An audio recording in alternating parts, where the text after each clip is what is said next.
Halo semuanya, selamat datang di channel Auto Driver. Toyota Race tipe teratas GR Sport dengan Toyota Safety Sense bermesin 1000 cc turbo. Akhirnya kami mendapatkan unitnya untuk dites. Padahal sebenarnya unit tes resmi dari Toyota itu baru keluar di pertengahan Juni, infonya yang kami dapat. Yes, karena ini bukan unit tes dari Toyota, ini mobil saya sendiri yang saya beli dan kebetulan mendapatkan batch pertama pengiriman. Dan ini 1 hari setelah mobil ini dikirim, hal pertama yang saya lakukan adalah mereview untuk Anda viewers dari Auto Driver. Kami sudah pernah membuat first impression dari mobil ini. Sudah cukup lengkap semuanya, fiturnya termasuk akomodasinya, duduknya. Anda bisa lihat videonya di link di atas, itu sudah cukup lengkap di situ. Tapi di video kali ini kita akan lebih fokus ke rasa berkendaranya, kemudian tes jangka panjang untuk mengetahui performanya, konsumsi bahan bakarnya, rasanya di jalan, kelebihannya dan juga pasti kelemahannya apa dari mobil ini, sehingga Anda bisa mempertimbangkan. Bagi Anda yang sedang ingin mobil ini bisa mempertimbangkan apakah plus dan minusnya sesuai dengan ekspektasi Anda.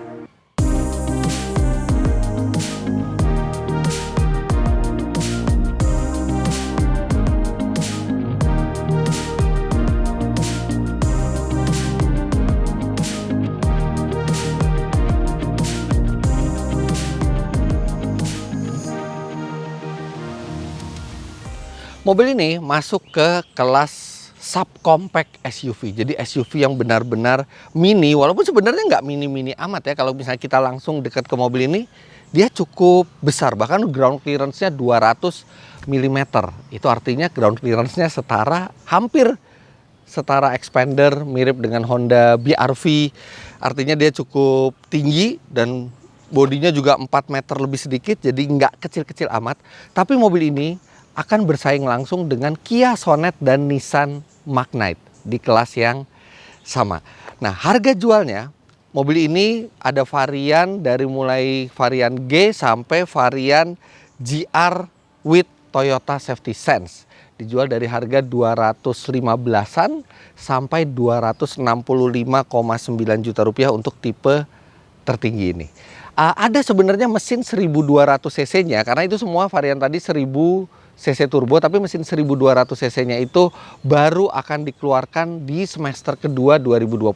Jadi ini langsung tipe yang tertingginya. Nanti yang 1200 cc itu akan memiliki harga lebih rendah karena dia bukan bermesin turbo dan akan memiliki tenaga sedikit lebih kecil. Nah, bicara mengenai varian, rata-rata varian dari Race ini Anda harus inden sebentar karena memang menurut Toyota permintaannya sangat banyak. Namun khusus yang varian tertinggi yang with Toyota Safety Sense seperti mobil ini, itu pada saat kami membuat video ini, indennya mencapai 9 bulan.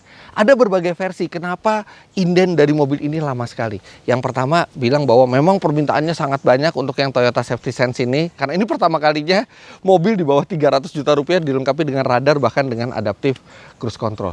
Jadi saking membludaknya sampai daftar tunggunya lama. Tapi ada juga versi yang lain bilang karena lagi ada keterbatasan supply dari chip, jadi itu juga terpengaruh supply dari tipe tercanggih ini. Tapi apapun alasannya, Anda harus menunggu 9 bulan untuk tipe yang tertinggi ini.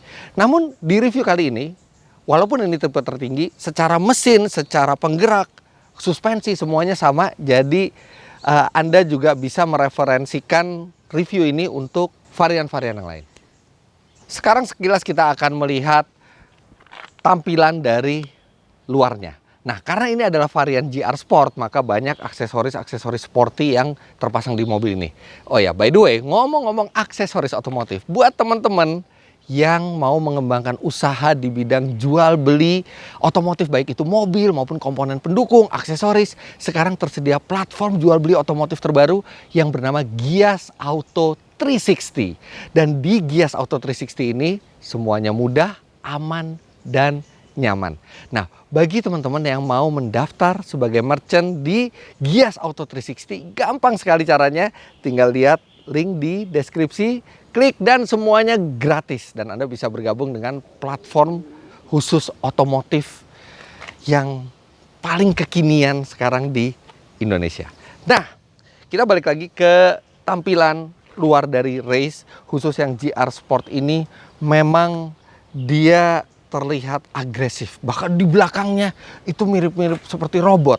Ada pilihan warna banyak, ada putih, ada kuning, ada merah, ada hitam, ada biru, dan hero colornya itu biru. Dan semua warna itu akan dipadukan dengan aksen-aksen hitam ini. Kemudian untuk tipe yang teratas itu juga tersedia two-tone seperti ini. Dan di warna putihnya ini two-tone-nya keren gitu, kelihatan kontras sekali. Apalagi dipadu dengan ban 17 inci. Nah, masalah ban, ini kami mendengar kabar bahwa ada beberapa race yang menggunakan ban GT Radia. Namun unit yang kami dapat ini menggunakan ban Dunlop NAC. Ukurannya tapi sama, ukurannya 205/60 R17, warnanya hitam, makin menambah gagah tampilan dari mobil ini. Jadi ini mobil ukurannya compact, tapi kelihatannya itu kekar, dan rasanya ini desain yang positif dari Toyota. Bahkan kembaran dari mobil ini, Daihatsu Rocky, menurut kami tidak memiliki paras segagah Toyota Race. Jadi di antara kedua kembar itu, Toyota Race ini yang bentuknya lebih menarik menurut kami.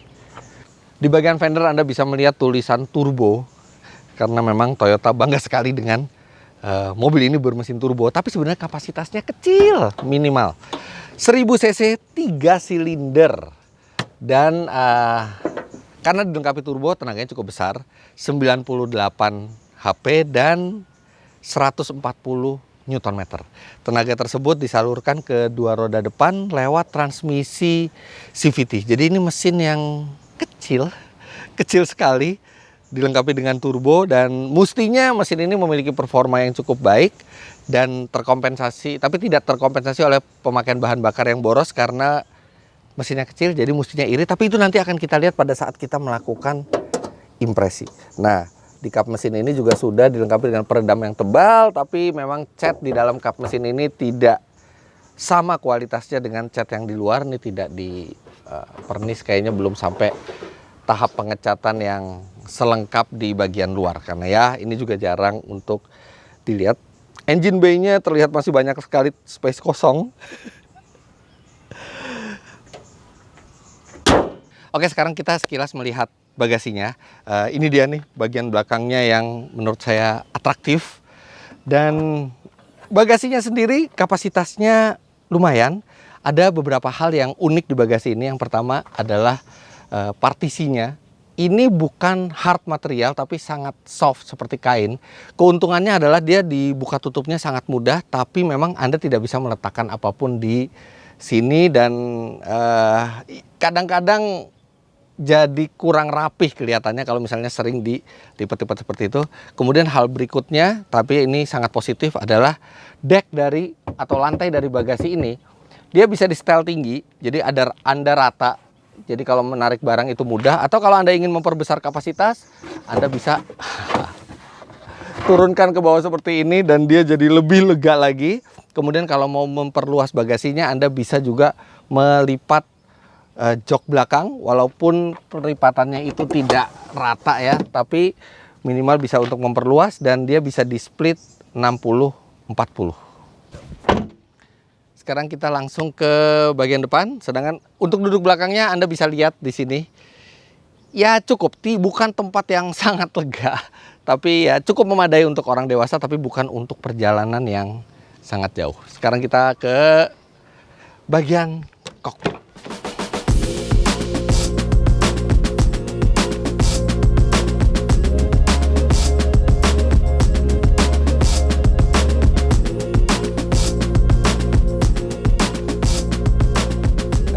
Ya, jadi pada saat kita menutup pintu tuh ada dua pilihan, kita bisa menarik pintu di tengah atau di depan. Ini depan nih seperti mobil-mobil premium. Oke, kita nyalakan mesinnya dulu. Oke, mesin 3 silinder pada dasarnya itu akan lebih bergetar cukup signifikan dibandingkan mesin 4 silinder, dan mobil ini juga bukan pengecualian. Mesinnya sebenarnya getarannya cukup besar, tapi ada bushing atau karet peredam tuh, kalau Anda bisa lihat di mesin itu kelihatan sekali berusaha meredam getaran mesin. Memang sangat minimal yang masuk ke dalam, tapi Anda masih bisa merasakan ada getaran yang masuk ke dalam kabin, walaupun suara mesinnya sendiri cukup teredam ya, karena peredamnya sangat bagus di kap mesinnya.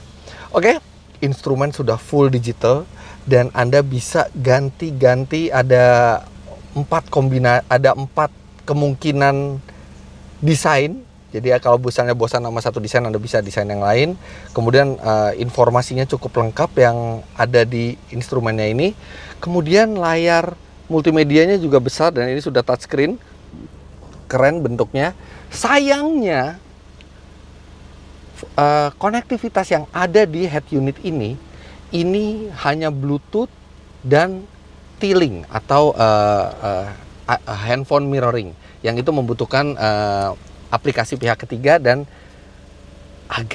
agak ribet gitu ya, nggak terlalu praktis. Padahal kembarannya Daihatsu Rocky itu sudah memakai sistem multimedia yang sudah ada Apple CarPlay-nya. Ini ketinggalan zaman.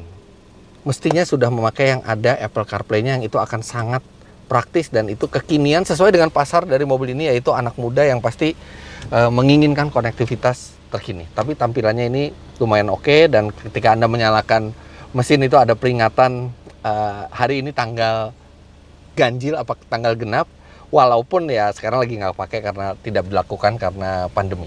AC sudah digital dan AC-nya ini sangat dingin. Ini bahkan syuting di siang bolong seperti ini, saya AC cukup di 24 derajat Celcius. Jadi AC tidak ada komplain sama sekali, walaupun mesinnya kecil tapi AC-nya powerful sekali. Kemudian AC ini bukan hanya untuk mendinginkan orang, tapi dia juga untuk mendinginkan minuman, karena cup holder itu ada di samping kanan kiri dan itu persis di depannya ventilasi AC. Nah, jadi kalau kita taruh minuman di sini, kemudian kita taruh minuman di sini, dia lama-lama akan dingin. Ya, memang ada kompensasinya juga. Kompensasinya itu aliran angin jadi ya sedikit terhambat minuman Anda. Kemudian kalau misalnya Anda minumnya minum panas, jadi cepet dingin kalau misalnya di sini. Tapi kalau Anda minumnya minum dingin, ini sangat menyenangkan meletakkan minuman di sini. Tapi tidak ada kemungkinan meletakkan minuman di konsol. Konsol tidak ada cup holder sama sekali. Tapi ada 2 cup holder lagi di pintu kanan dan pintu kiri. Jadi ada 4 cup holder. Itu kalau misalnya Anda mau minum yang panas, Anda bisa meletakkan di situ, atau Anda bisa matikan AC-nya ketika Anda matikan ventilasi AC-nya ketika Anda meletakkan minuman panas di sini. Posisi berkendara seperti saya bilang di first impression tidak bisa masuk kategori ergonomis atau baik, karena satu, dia tidak ada pengaturan teleskopik, hanya tilt. Jadi kalau misalnya kakinya pas, tangannya kejauhan. Kalau tangannya pas, kakinya kedeketan. Mungkin untuk yang punya postur di bawah 165 cm, mungkin ini nggak terlalu masalah. Tapi dengan absennya teleskopik, itu jadi tidak begitu fleksibel untuk berbagai postur tubuh. Saya 177 cm dan mendapati posisi berkendaranya tidak ergonomis, walaupun visibilitas sangat baik. Dan kualitas material oke lah, sesuai standar kelasnya. Tidak ada soft material, semuanya material keras. Ada soft di sandaran tangan saja, tapi yang lainnya keras. Tapi warnanya gelap dan tidak terlihat murahan. USB slot ada 1 di head unitnya, kemudian ada 1 di konsol tengah, dan ada slot 12 volt juga di konsol tengah. Sedangkan di belakang hanya ada 1 USB slot di belakang. Jadi bisa berantem tuh penumpang kanan dan kiri kalau sama-sama mau ngecas gadget. Oke, pedal shift sudah standar. Dan kalau Anda bisa lihat, ini dia keistimewaannya race dengan Toyota Safety Sense, karena di sini ada radar yang memantau ke depan, dan kemudian ada kamera juga di spion yang memantau ke belakang, sehingga mobil ini cukup terlindungi. Dia bisa ada blind spot monitoringnya, dia ada rear cross traffic alert, dia ada lane departure warning. Bahkan lane departure warning itu bisa dengan intervensi setir untuk mau mengembalikan setir Anda ke jalan yang benar. Dan satu alasan kenapa saya pribadi beli mobil ini adalah adaptive cruise control. Itu fitur yang mestinya akan sangat berguna kalau misalnya kita sering jalan di tol di kota besar, yang mana tol di Indonesia itu kecepatannya tidak konstan, dan itu akan sangat memudahkan. Tapi nanti seberapa pintar adaptive cruise controlnya nanti kita akan tes di jalan tol. Oke, sekarang saatnya kita berjalan untuk merasakan impresi mobil ini di dunia nyata. Tapi sebelum berjalan, saya mau minum kopi Kapal Api Signature supaya saya nggak ngantuk, supaya saya lebih fokus dan bisa lebih konsentrasi dalam mereview serta mengendarai mobil ini. Kapal Api Signature ini praktis sekali ya, sudah dalam botol kemasan gini. Jadi tinggal buka kemasannya, langsung minum, tidak perlu lagi repot-repot menyeduh kopi.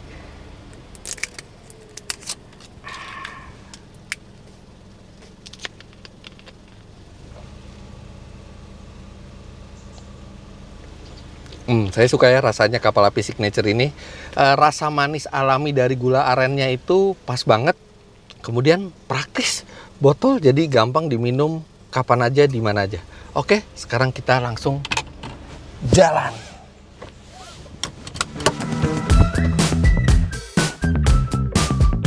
Sebelum kami sampaikan tentang impresi berkendaranya, kami lajukan dulu mobil ini ke SPBU Shell untuk diisikan bahan bakar Shell V-Power Nitro Plus.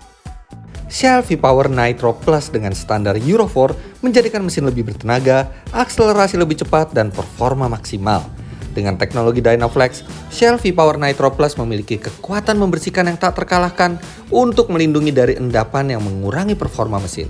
Shell V-Power Nitro Plus, penuh tenaga, akselerasi lebih cepat.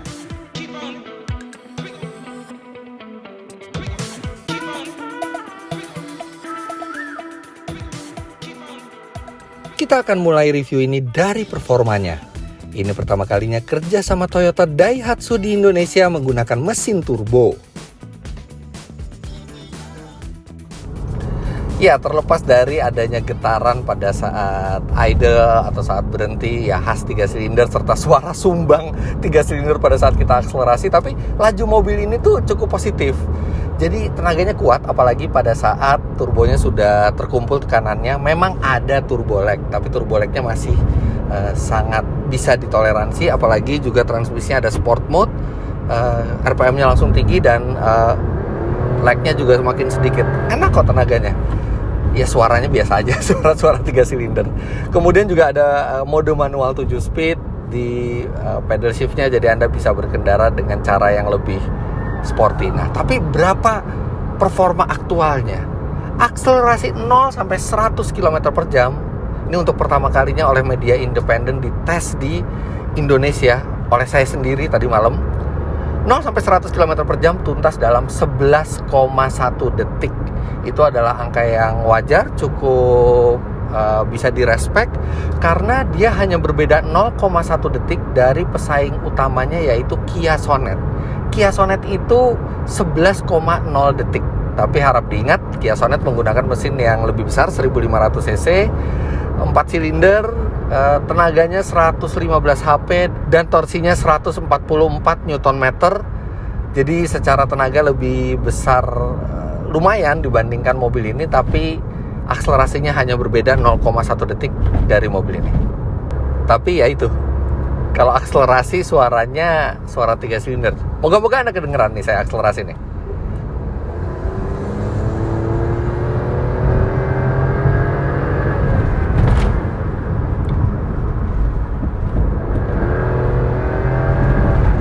Ya kayak gitu suaranya.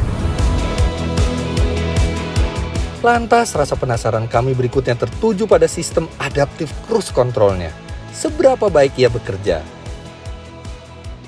Sistemnya cukup baik dan reliable. Maksudnya reliable ini tuh dia selama saya tes belum pernah gagal mendeteksi mobil depan atau sampai mengharuskan saya intervensi. karena mau menabrak gitu ya. Memang kadang-kadang di beberapa kondisi ada kalau misalnya mobil depan itu ngerem cukup mendadak, dia akan mengerem sambil mengeluarkan peringatan, jadi kita siap sedia. Tapi so far sistemnya selalu bisa menjaga jarak mobil ke depan secara aman.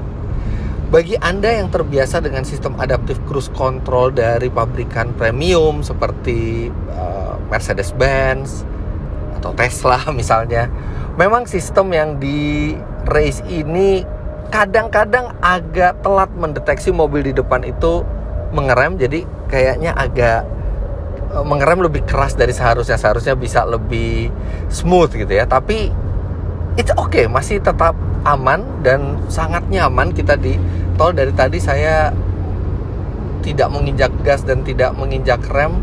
Benar-benar sistem radarnya yang menjaga jarak saya dengan mobil di depan.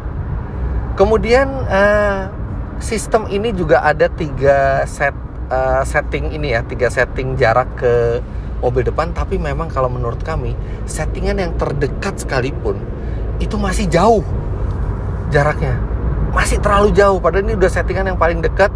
Saya jalan 80 km per jam, itu mungkin jaraknya 3 detik atau 4 detik di depan mobil itu. Sistem adaptive cruise control yang di merek premium bisa lebih dekat dari ini, tapi ya mungkin ini untuk alasan keselamatan juga, supaya tidak menabrak mobil di depan. Mungkin engineer Toyota juga mau perhitungkan bahwa sistem pengereman mobil ini juga bukan sistem pengereman mobil sport atau mobil premium gitu. Jadi diberikan jarak yang aman. Kadang suka dipotong sama orang lain, tapi jujur ini nyaman sekali di tol. Memakai adaptive cruise control sangat terpakai di jalan tol di Indonesia, dan Anda akan langsung merasa bahwa saya mengendarai mobil yang pinter. Tapi ingat, ini adalah mobil dengan harga termurah yang memiliki fitur adaptive cruise control. Ada beberapa hal yang disayangkan. Yang pertama, di bawah 30 km per jam dia tidak bisa bekerja. Jadi tidak bisa dipakai untuk merayap di kemacetan. Tapi kalau misalnya di tol di atas 30 km per jam ini sangat enak. Senang aja rasanya punya mobil 200 jutaan tapi ada adaptive cruise controlnya, fitur yang biasanya di mobil premium. Karena kapasitas mesin yang mungil, konsumsi BBM-nya juga irit. Sudah mesinnya kecil, didukung pula oleh transmisi CVT yang bisa menjaga putaran mesin itu tetap rendah, bahkan di kecepatan 100 km per jam. Di mode D, mesin itu hanya berputar 2200 rpm, makanya di tol dia sangat hemat. Di kecepatan rata-rata 90 km per jam, mobil ini mencatat 21,9 km per liter. Dan di dalam kota, stop and go 22 km per jam, average-nya itu dia masih bisa mendapatkan angka 13,3 km per liter. Bisa dibilang mobil ini cukup sporty performanya dan irit BBM. Namun bagaimana dengan kenyamanannya? Nah, karakter suspensinya ini yang unik ya. Jadi sebenarnya pernya tuh empuk. Itu kerasa kalau misalnya kita lewat polisi tidur, begitu mobil itu jatuh ke bawah tuh empuk gitu, nggak keras. Tapi kalau kita di jalan yang bergelombang kecil-kecil itu kerasa. Jadi dia itu empuk tapi tidak halus. Bahkan cenderung agak kasar terasa suspensinya kalau misalnya melewati ini sambungan jalan tol layang. Misalnya Anda di Jakarta tinggalnya lewat jalan tol dalam kota yang layang itu kan ada sambungan-sambungan. Cobalah lari 90 km per jam, itu sejumlah sambungan itu rasanya sangat terasa di dalam kabin, karena dia pernya empuk tapi kemampuan meredam untuk getaran-getaran kecil di jalannya itu kurang baik. Jadi tidak begitu dewasa bantingan suspensinya. Dia lebih terasa seperti memang mobil basic, mobil entry level, ketimbang mobil yang mengutamakan kenyamanan atau kehalusan. Empuk tapi tidak halus. Kemudian rasa berkendaranya. mobil ini menggunakan New Global Architecture, artinya basis yang baru. Memang pada saat saya mengetes mobil ini di Toyota Driving Experience di Sunter, itu terasa mobil ini memiliki pengendalian yang baik. Iya, memang baik pengendaliannya, tapi rasa dari DNGA, Daihatsu New Global Architecture ini memang tidak sama seperti TNGA. TNGA itu seperti yang ada di CHR, di Corolla baru, Prius. Nah, TNGA tuh membuat Toyota itu langsung rasanya seperti mobil premium ininya, pengendaraan dan pengendaliannya. Tapi DNGA yang karena mobil ini memang dirancang oleh Daihatsu, tidak terasa seperti mobil premium, masih terasa seperti mobil basic walaupun pengendaliannya bagus, tapi kenyamanannya sangat biasa. Kemudian setir juga tanpa rasa ya, jadi hampir nggak ada feedback dari jalan yang terasa. Jadi Anda tidak merasa terkoneksi dengan mobilnya, dengan jalannya. Ditambah posisi duduk yang tadi sudah saya jelaskan kurang ergonomis, membuat pengalaman menyetir ini tidak begitu fun to drive. Memang mobil SUV, subcompact SUV ini bukan untuk fun to drive, tapi sebenarnya bisa lebih baik dari ini. Tapi ini rasanya sangat biasa, lebih dekat ke arah Daihatsu ketimbang sebuah Toyota misalnya. Tapi harus jujur, dibandingkan kompetitornya misalnya seperti Nissan Magnite, mobil ini lebih enak untuk dikendarai. Bandingan suspensinya lebih dewasa, kemudian rasa berkendaranya juga lebih solid dibandingkan Nissan Magnite. Tapi kalau dibandingkan Kia Sonet, saya harus jujur bahwa Kia Sonet memiliki rasa pengendaraan yang lebih positif dan lebih fun to drive dibandingkan mobil ini. Selain itu, ada sejumlah hal lain yang tidak kami suka di mobil ini. Yang pertama, AC tidak ada pengatur arahnya, jadi hanya 4 ventilasi di dashboard saja, tapi tidak ada dari atas, tidak ada dari kaki, dan membuat kita melihat AC-nya itu seperti basic sekali gitu. Padahal sebenarnya mobil yang lebih murah dari ini aja tuh ada yang AC-nya itu sudah bisa diarahkan. Kemudian tidak ada defogger belakang, hanya ada wiper, ya sama seperti Kia Sonet ya. Mungkin kita jarang menggunakan buat kabut, apalagi kalau kita tinggal di kota yang panas seperti ini. Tapi rasanya itu kurang proper kalau tidak ada defogger. Kemudian tampilan instrumen ini sebenarnya bagus. Ada 4 mode tampilan dan keren-keren, terlihat modern juga, canggih. Tapi sayangnya pada saat kita berjalan, kita tidak bisa mengubah tampilan itu karena tampilan itu masuk bagian dari setting, dari menu setting di MID-nya, dan menu setting semuanya tidak ada yang bisa diakses ketika kita sedang berjalan. Saya tahu alasannya pasti alasan keselamatan supaya kita tidak terdistract.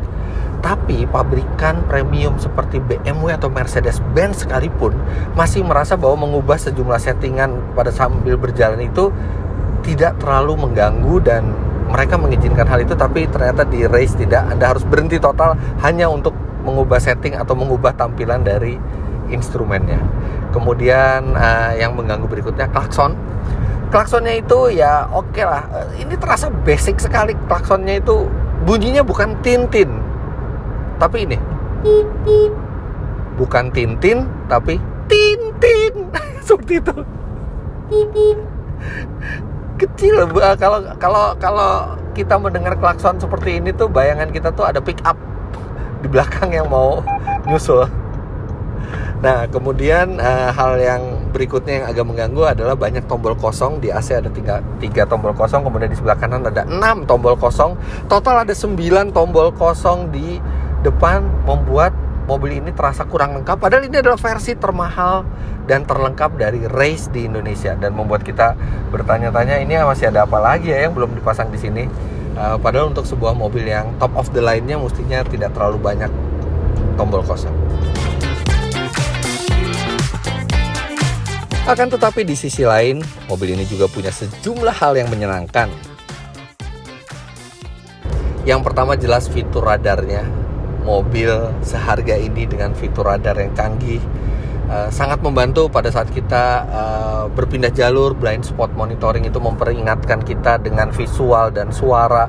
Bahkan ketika kita keluar jalur itu setir itu bisa mengembalikan posisi mobil, adaptive cruise control, rear cross traffic alert, sensor parkir dengan kamera parkir juga. Jadi membuat mobil ini di sektor fitur radarnya itu terasa sangat royal ya. Toyota memberikan fitur radar di mobil ini. Kemudian yang kedua, hal yang positifnya adalah ini laci di sini bisa jadi sandaran tangan juga. Ini enak buat perjalanan jauh. Kemudian ada cup holder di AC yang membuat minuman kita itu tetap dingin. Aduh, saya mau minum ini lagi. Kapal api signature.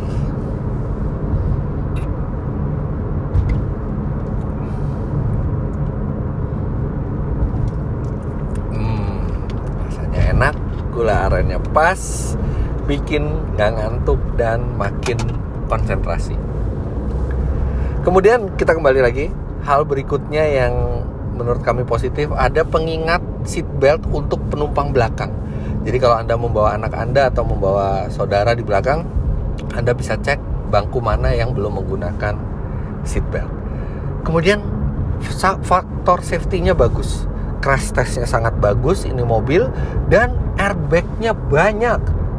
Dari penghitungan kami walaupun Toyota bilang 6 airbag ya, tapi kami menghitung di tipe race yang GR Sport with TSS ini ada 8 airbag, 1, 2 di pilar, 2 lagi 4, kemudian di pilar C belakang itu juga ada 2, jadi ada 6, kemudian di bangku juga ada 2, jadi 8. Banyak sekali, dan membuat kita merasa walaupun mobilnya kecil tapi kita merasa lebih safe karena tes yang sudah dilakukan membuktikan mobil ini masuk kategori sangat aman untuk menghadapi tabrakan. Kemudian hal positif berikutnya adalah lampu sennya yang animated, jadi bergerak dari dalam ke luar. Itu bikin nuansa jadi canggih. Serta ada detail kecil, jadi tombol volume itu dan tombol fast forward atau rewind itu ada di setir. Nah, dibedakan tapi oleh Toyota tingginya antara kita volume up dan volume down. Jadi tanpa perlu kita melihat, kita dengan jari saja kita bisa merasakan, oh ya ada beda ketinggian, ini yang kita kalau mau nambah volume, ini yang ngurangin. Begitu juga kalau kita mau nambah track 1, ini yang lebih tinggi, kalau yang lebih rendah itu ngurangin track 1. Hal kecil tapi bikin kita menjadi lebih natural mengoperasikan tombol-tombol di setir ini.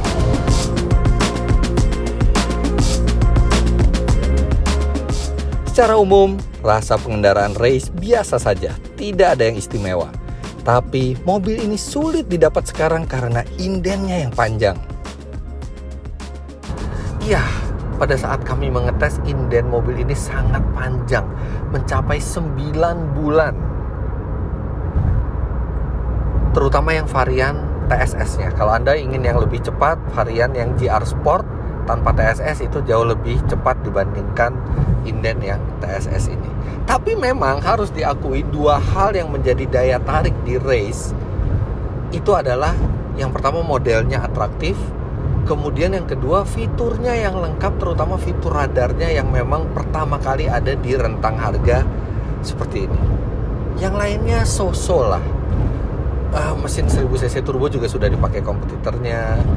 Kemudian kabinnya juga ya normal-normal saja, tapi itu bentuk yang atraktif serta fitur radar itu yang menarik dari Toyota Race. Dan tentu saja karena dia sebuah Toyota, jaringan purna jualnya itu sangat besar, terbesar di Indonesia. Bahkan ada jaminan servis, jadi Anda servis gratis termasuk spare part. Jadi Anda tidak perlu mengeluarkan biaya bengkel hingga 5 tahun atau 40.000 kilometer.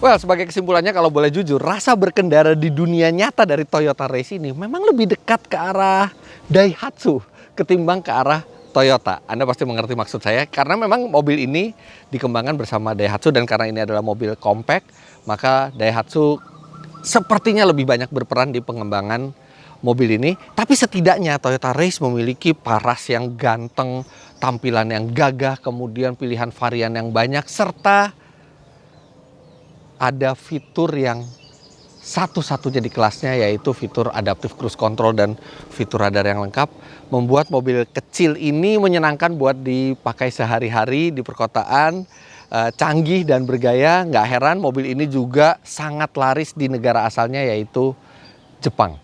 Jadi begitulah hasil review kami terhadap Toyota Race GR Sport with Toyota Safety Sense ini.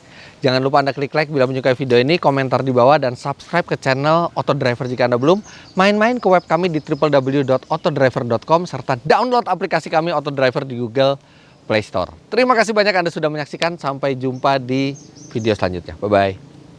Silakan, Mbak.